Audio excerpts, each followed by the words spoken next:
जय श्री राधे राधे। मैं हूं डिंपल गर्ग 111। आप सभी का स्वागत करती हूं मेरे चैनल डिंपल गर्ग 111 पर।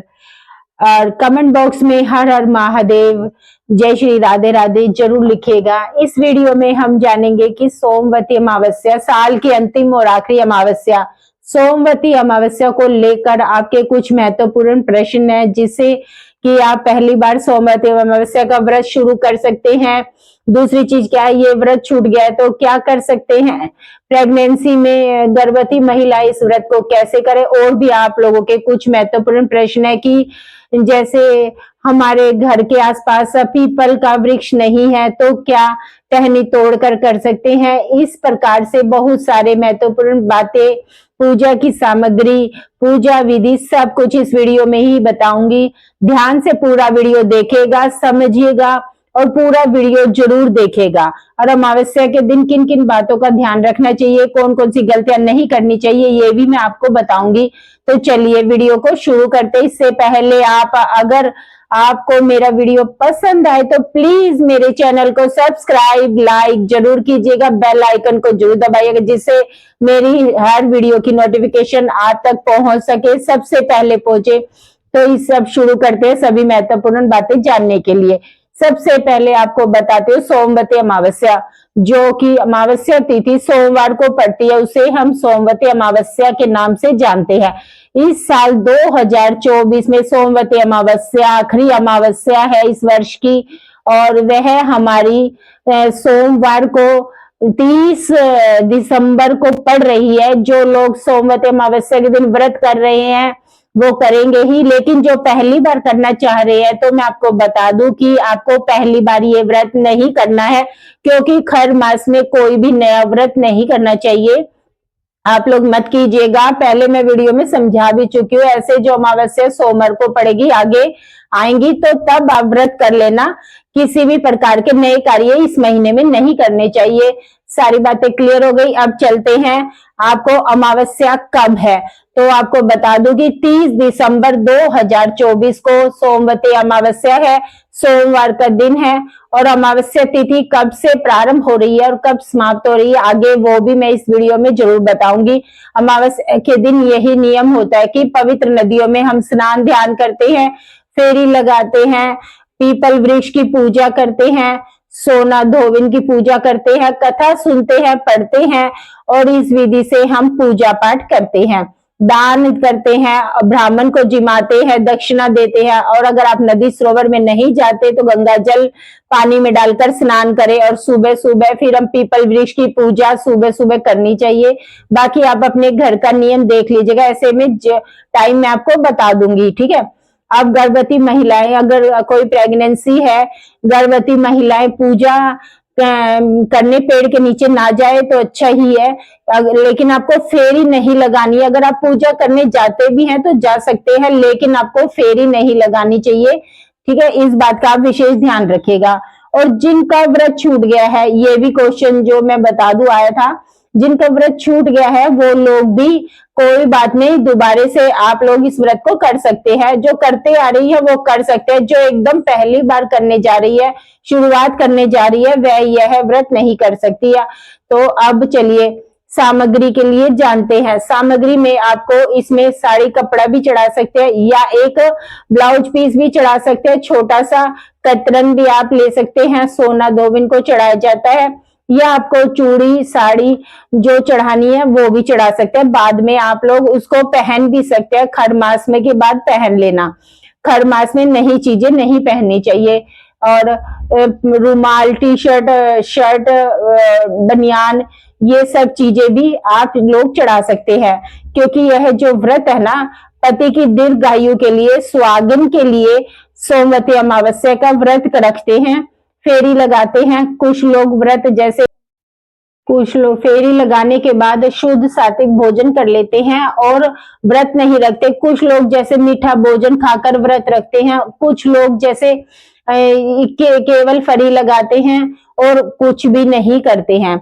और कुछ लोग निर्जला व्रत भी रखते हैं। कई प्रकार से व्रत को रखा जाता है, आप अपने घर का नियम देख लीजिएगा। और उसके बाद से हम सभी सामग्री को रात में ही इकट्ठा करके एक जगह रख लेते हैं और इन सभी चीजों को जाकर पीपल वृक्ष की पूजा करते हैं विधि विधान से। हम लोग कलश नहीं रखते, अगर आप लोग कलश रखकर करते हैं तो आप भी कलश रख सकते हैं।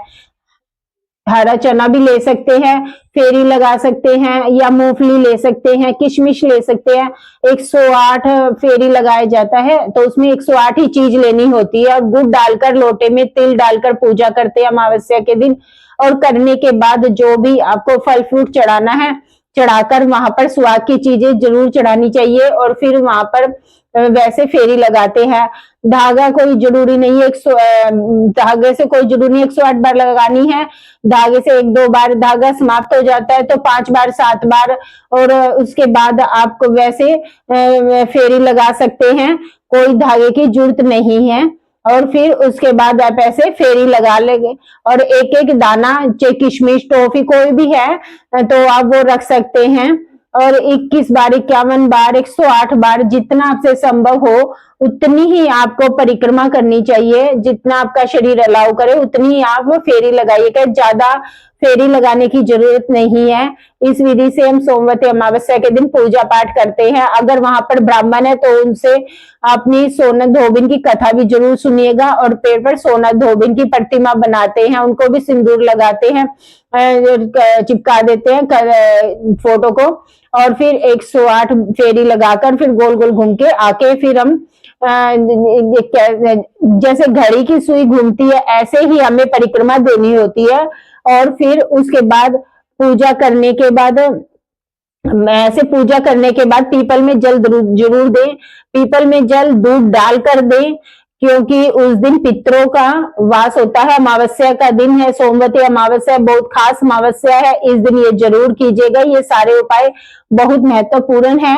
और इस दिन कहते हैं कि पांडव जब धरती पे आए थे रहते थे तो वो अमावस्या के लिए बहुत तरसते हुए गए थे, बल्कि उन्होंने फिर अमावस्या को श्राप भी दिया था कि आप सोमवती अमावस्या हमारे टाइम में नहीं आई, फिर कलयुग में जब आओगी तो तुम रुलती रहोगी, तुम्हारी कोई इतनी पूजा नहीं, क्योंकि अब अमावस्या हर साल आई जाती है सोमवती अमावस्या, तो इसीलिए। तो अब हम जानेंगे अमावस्या के दिन क्या नहीं करना चाहिए।